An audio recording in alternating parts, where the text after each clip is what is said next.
Hi, I'm Ivan Campbell. You may know me from Athens Christian School Productions, from word of mouth, or from mysterious whispers in the night as you try unsuccessfully to go to sleep. If this isn't the first time you've met me, then I'm so glad you get to see me again. If not, then I'm so sorry you haven't had the chance before. But enough about me, let's talk about me.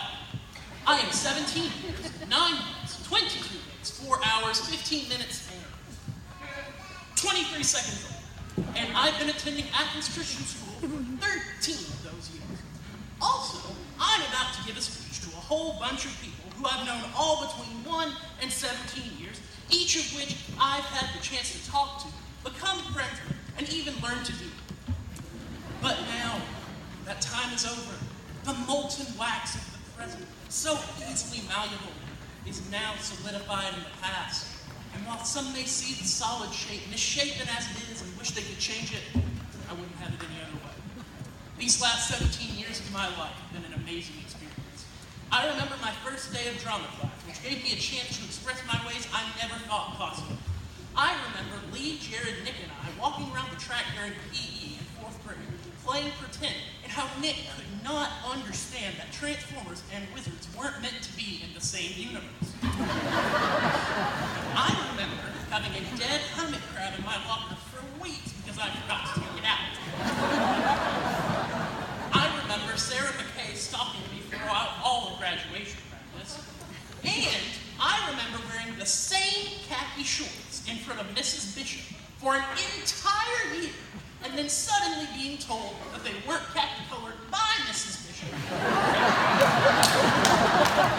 And having to make new shorts by buying new khakis and cutting them off.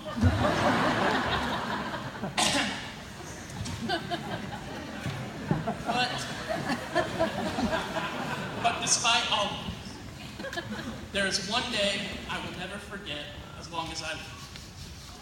Out of all of my time at Athens Christian School, February 23rd, 2017 is one of the most important days. For a few years prior, I had questioned my faith. I wasn't sure what to believe. The world was telling me one thing and God was trying to tell me another, but I wouldn't listen. However, in my senior year, certain things started to come together that couldn't be just coincidence.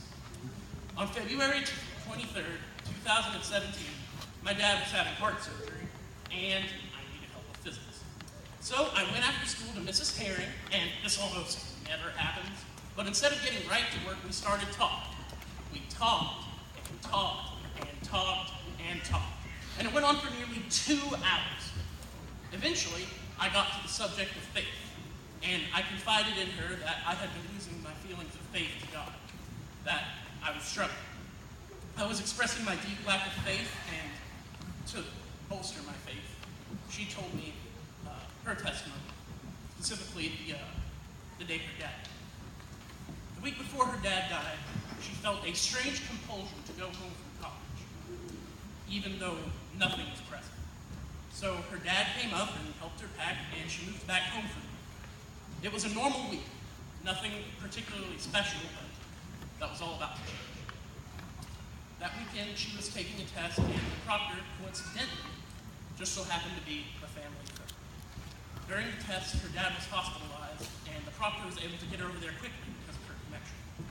Were it not for that strange compulsion to go home, that coincident, she would have missed out on one last week with her father. Were it not for God laying it upon her heart. To top it off, how did she commemorate this day? By putting a heart next to the date. The day my dad was having heart surgery, she drew a heart on the date to commemorate her father. I had always wanted fiery letters in the sky, and those were mine. God will never overtly show himself. You have to seek him out. He shows himself only to those who want to see him.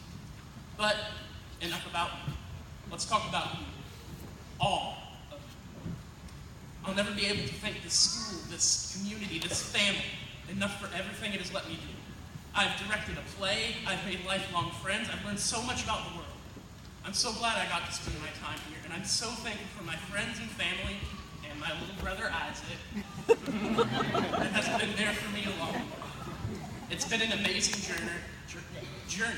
It's been an honor, and I am proud to be an Athens Christian School graduate.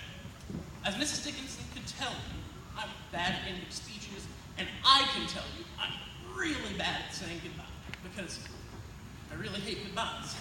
So I won't. So with me again.